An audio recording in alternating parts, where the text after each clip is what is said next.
नमस्कारः, सुप्रभातम, नमो नमः। आज की इस प्रातःकालीन वेला में आप सबका कर्तव्यनिष्ठ पर आचार्य कुलविंद्र के द्वारा स्वागत है।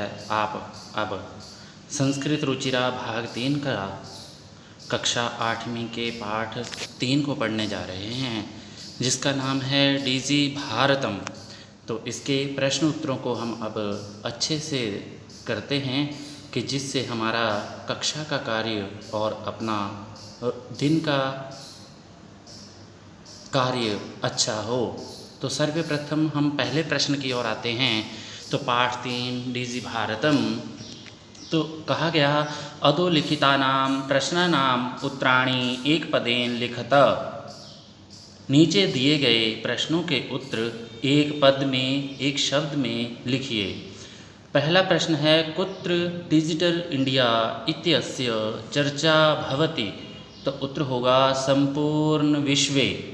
दूसरा प्रश्न है केन सह मानवस्य आवश्यकता परिवर्तते।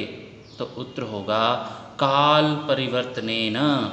तीसरा प्रश्न है आपणे वस्तूनां क्रय समय केषाम् अनिवार्यता न भविष्यति। उत्तर होगा रूप्यकाणां। चौथा प्रश्न है कस्मिन् उद्योगे वृक्षाः उपयुज्यन्ते। उत्तर होगा कर्गद उद्योगे। प्रश्न है पांचवा अद्य सर्वाणि कार्याणि केन साधितानि भवन्ति।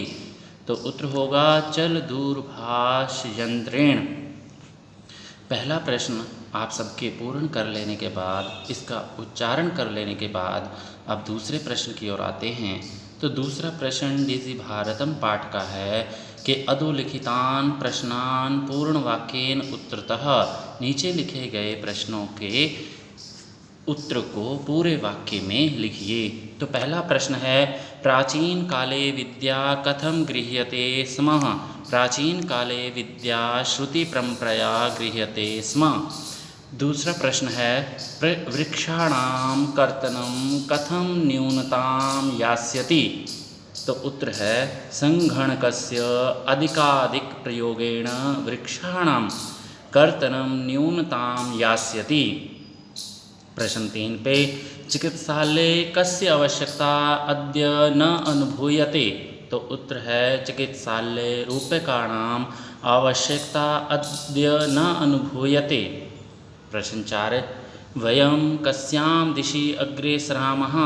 तो उत्तर है वयं डिजि भारतम इत्यस्यां दिशि अग्रेसरामः। आगे पांचवा प्रश्न हम देखते हैं वस्त्रपुटके केषाम् आवश्यकता न भविष्यति। तो उत्तर है वस्त्रपुटके रूप्यकाणां आवश्यकता न भवति। तो दूसरे प्रश्न को पूर्ण करने के बाद हम डीजी भारतम पाठ के तीसरे प्रश्न की ओर आते हैं कि जिससे हम स्वतः ही इनके उत्तरों को जांच लें, अच्छे से करने का अभ्यास कर लें। तो तीसरा प्रश्न कहता है रेखांकित पदानि अधिकृत्य प्रश्न निर्माणं कुरुत। रेखा जिस शब्द के नीचे दी गई है उसका प्रश्न निर्माण कीजिए। तो पहला उत्तर दिया हुआ है भोजपत्रोपरि लेखनम आरब्धम। तो प्रश्न इसका बनाएंगे भोजपत्रोपरि किम आरब्धम। दूसरा उत्तर दिया हुआ है लेखनार्थम कर्गदस्य आवश्यकतायाः अनुभूति न भविष्यति। तो इसका प्रश्न निर्माण करेंगे लेखनार्थम कस्य आवश्यकतायाः अनुभूति न भविष्यति। फिर प्रश्न है तीसरा कहता है विश्राम गृहेषु कक्षम सुनिश्चितं भवेत्। तो उत्तर बनाएंगे कुत्र कक्षम सुनिश्चितं भवेत्। प्रश्न 4 की ओर आते हैं। तो सर्वाणि पत्राणि चल दूरभाष यंत्रे सुरक्षितानि भवन्ति।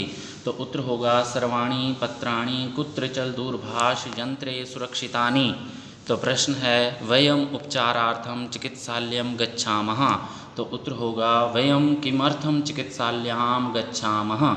तो डीजी भारतम पाठ 3 के प्रश्न 3 के बाद प्रश्न 4 की ओर आते हैं।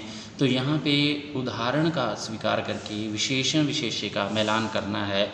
यथा विशेषण विशेष्येन संपूर्ण भारते मौखिकम के आगे ज्ञानम लिखा है जो अत्रुट है, स्पष्ट नहीं है।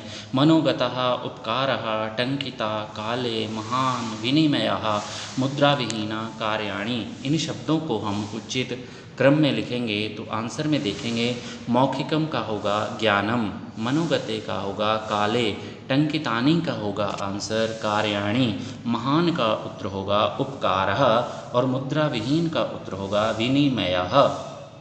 तो पाठ 3 डीजी भारतम के हम चौथे से बाद अगले प्रश्न की ओर आते हैं। तो यहाँ पे कहता है कि अधोलिखित पदयो संधि कृत्वा लिखतः। 2 अलग अलग शब्द दिए गए हैं, इनमें हम संधि करेंगे।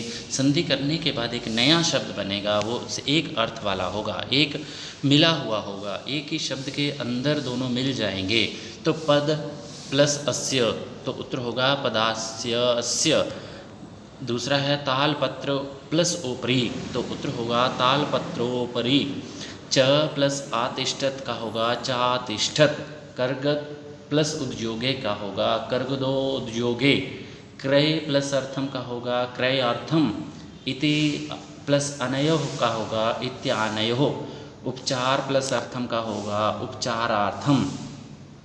तो ऐसे ही हम संधि के और भी उदाहरणों को दूसरे वीडियो में दूसरे माध्यम से भी हम सीखेंगे, जिससे हमें इनका भेद पता लगेगा कि संधि कौन सी होती है, कौन कौन से भेद हैं, किस संधि के कितने भेद हैं और उसका उच्चारण या उसके उदाहरण हम कैसे पहचान सकते हैं। तो इसे हम संधि वाले भाग में अवश्य ही देखेंगे।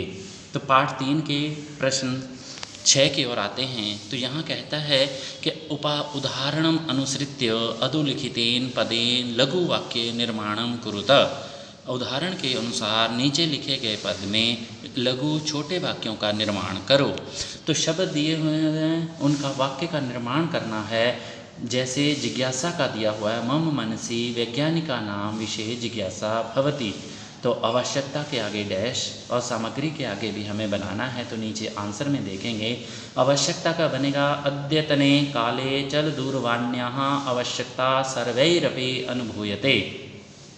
तो सामग्री के लिए वाक्य बनाएंगे रंदनार्थम सामग्री आपणतः आनेतव्याः। आगे प्रश्न जो वाक्य बनाना है, शब्द जो है वो पर्यावरण सुरक्षा है।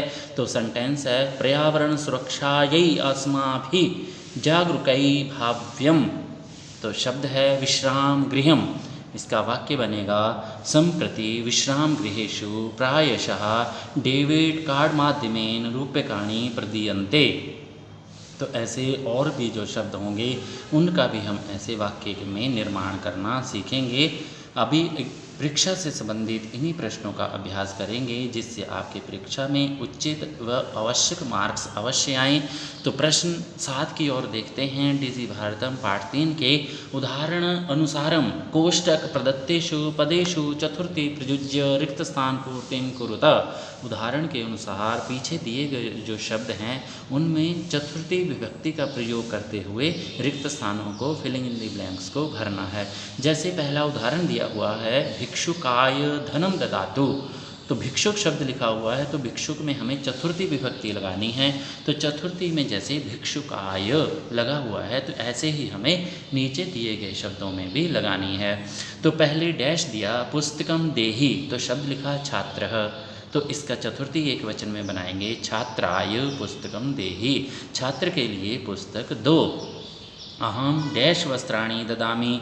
तो निर्धन शब्द में चतुर्थी लगानी है, तो क्या बनेगा निर्धनाय। अहम निर्धनाय वस्त्राणि ददामि। मैं निर्धन के लिए वस्त्र को देता हूँ।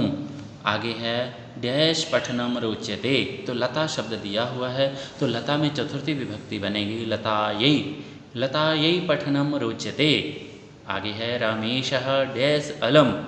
तो सुरेश शब्द में चतुर्थी लगाएंगे, चतुर्थी विभक्ति का प्रयोग करेंगे, तो क्या आएगा सुरेशाय।